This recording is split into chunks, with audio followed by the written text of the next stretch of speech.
السلام عليكم ورحمة الله وبركاته. ازيكم متابعيني الكرام؟ عاملين ايه؟ يا رب تكونوا بخير. النهارده فيديو جديد من قناتي، هنعمل مع بعض البابا غنوج او متبل البتنجان. اول حاجة هنا عندي بتنجانتين رومي متوسطين مش كبار قوي. كمان طلعت بصلاية كده متوسطة الحجم. بصلاية ما تستغربوش هنشوي كمان بصلاية مع البتنجان الرومي، هيدي طعم حلو جدا في البابا غنوج. هنشويهم كده على عين البوتاجاز من فوق، مش هياخدوا مننا اي وقت بدل ما نشغل الفرن ونعمل غلبة. بعد ما هيتشووا كل الحاجات دي هنجيبها على بعضها ونحطها في الكبة. هنجيب البصلاية ونقشرها كويس. جربوا التركاية بتاعت البصل دي، هيعجبكم جدا وهتعملوا على طول البابا غنوج بالطريقة دي. بعد كده هننزل بقى بالبصل والبتنجان كله كده مع بعضه في قلب الكبة، ولا هنهرس بايدينا ولا هنتعب نفسنا. هنحط كل المقادير في الكبة وهنطحنهم مع بعض. بعد كده عندي 3 فصوص من الثوم الكبار، انا جبتهم همت وهحطهم كمان مع البتنجان. وعندي فلفلاية رومي انا قسمتها بالنص وهنزلها كمان مع الخضار ده، وننزل عليهم بمعلقة من الملح.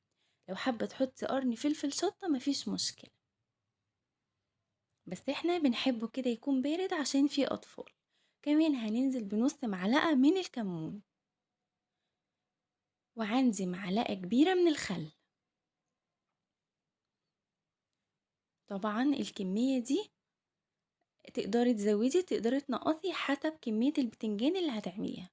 واخر حاجة هننزل هنا بنص ليمونة. مش هنحط ليمونة كاملة لان احنا حاطين كده كده معلقة خل كبيرة علشان البابا غنوج عندي ما يبقاش مزز.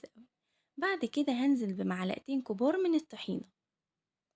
كل بتنجانة رومي بتاخد معلقة طحينة كبيرة، يعني لو عاملة 3 هتستخدمي 3 معالق طحينة كبار، 4 معالق وكذلك. بعد كده هننزل على البتنجان بمعلقة كبيرة من الزبادي.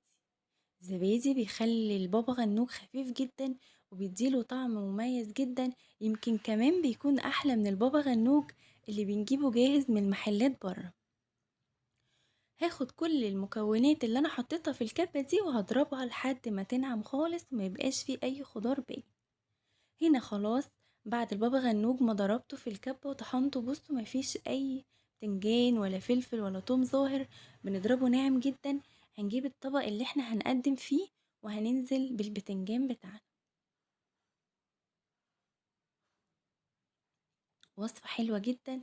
او سلطة البابا غنوج دي ممكن تعمليها مع اسماك مثلا، مع محاشي، مع حواوشي، مع اي حاجة بيبقى طعمه حلو جدا.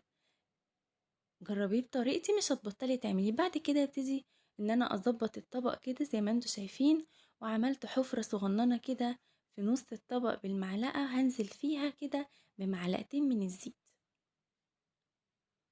كده خلاص البابا غنوج بتاعي جاهز. اخر حاجة هجيب قرن فلفل رومي وابتدي ان انا اقطعه شرايح صغيرة وازوق الطبق بتاعي عشان يبقى شكله حلو، لان طبعا كلنا عارفين ان العين بتاكل قبل البق. ده كان الفيديو بتاعنا النهاردة، لو عجبكم ما تنسوش اللايك والاشتراك في القناة. مع السلامة.